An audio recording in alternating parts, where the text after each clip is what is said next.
Hello you, it's me. Today we're going to talk about A Mouthful of Birds. This is a short story collection which I am all about. I mostly read horror and sci-fi short story compilations, but I love new weird stuff, and starting this year with Julia Armfield's Salt Slow compilation, which was just fantastic. I'm trying to get my hands on as many just sort of weird, surreal short story collections as I can. This one was originally in Spanish, written by Samanta Schweblin, the Argentinian author with a very German-sounding name, and translated into English by Megan McDowell, I believe. I usually find this kind of thing by accident, if it's not in the genres that I read primarily. I know this came out last year, so I'm a bit late to the table with this one. But it was longlisted for the Booker Prize, the International Booker Prize. I'll do a talk about the book overall, then at the end, I'll say when there's going to be spoilers, but I'll talk about just a couple of the stories in here that I really enjoyed. First of all, the stories were so short. This is like a 200-page book, and there were 20 short stories in here, I think. So some of them really felt like flash fiction, or even the notes for a larger story, a window into a world that maybe we're not fully meant to understand properly. I liked it a lot though. I'm a world building and ideas person rather than a sort of juicy development guy. And I love my imagination having to build around small pieces that I'm given by an author that are like fragments or dreams. Reading these, the thing I can liken them most to is sort of black and white episodes of Twilight Zone, where they're so out there and surreal, and then you get to the end and you're like, wait, I think I learned something. And I think the overarching theme of this short story collection is a chronological journey through somebody's life in terms of negative milestones of grief and dread. The stories are really rich with metaphor. I think every story in here is pretty much a metaphor for something else. And that uses magical realism to really talk about very human emotions and circumstances. A woman delays the birth of her child until the time is right for her. A young girl develops a craving and a physical need to eat live birds. A man who arrives at a station in the middle of a desert finds himself totally unable to leave. A woman falls in love with Santa Claus. A man chops up his wife, puts her in a suitcase, and is hailed by his psychologist and the rest of the world as an artistic genius, much to his dismay. There's some pretty wild stuff in here, really.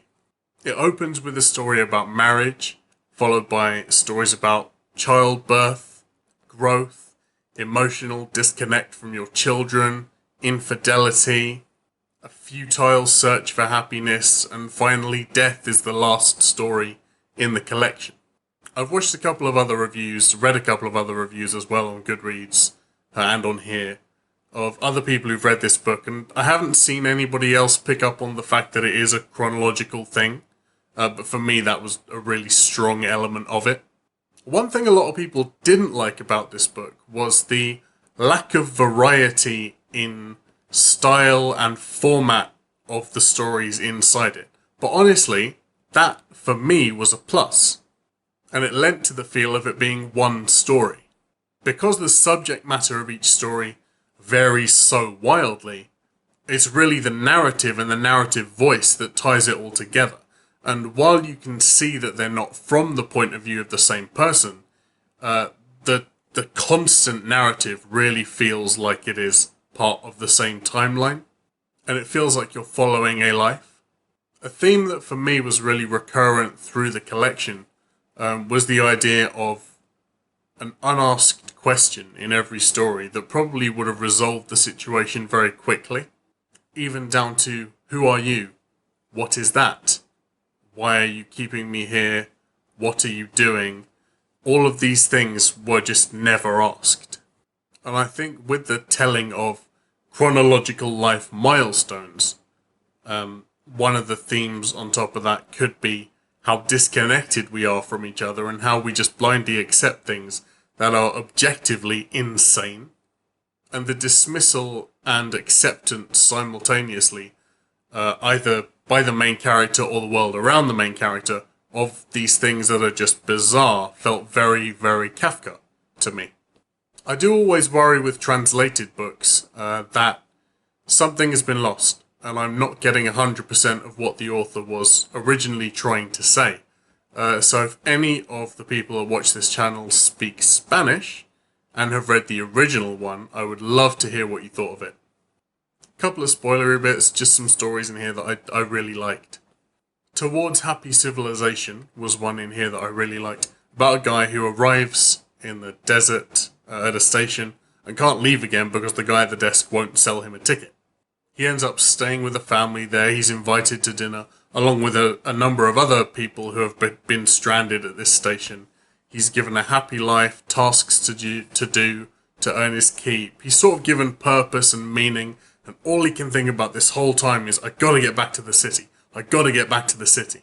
And at the end, he manages to stop a train, get on the train, and at the same stop, hundreds of people just pour off.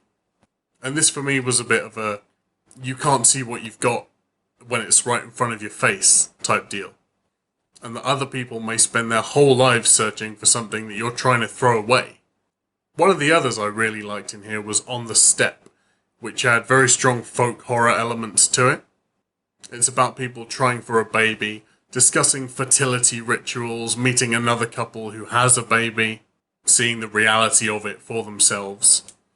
But it talks about the baby without ever using the word baby, and in terms of a creature that lives on the steppe that you have to catch, that lives under shrubs or in bushes, and this other couple has caught one. And you start off the story with this very clear image of a baby, but with the devolving language and the people's reactions to the idea of this thing they're describing. By the end of the story, you have this thing in your head that's more like a monster or a demon. And I thought the way the language was used in that story was really, really good. So overall, it's a fantastic collection. Really beautiful. Would highly recommend it, especially to anybody who's also read Salt Slow. They've got a very similar feel to them. But yeah, it was really good. Not as good as Salt Slow, but very, very good. So I'm going to give this one 4 stars. I really liked it. I'll be thinking about it for a while. So thanks very much for watching. Like and subscribe for more. There's always more coming. I'll drop my Twitter link in the description, so follow me on Twitter. If you've read this book, drop it in the comments. Tell me what you thought, especially if you speak Spanish, because I want to hear about the original one before it was translated. Yep. Thanks very much for watching, and I'll see you next time.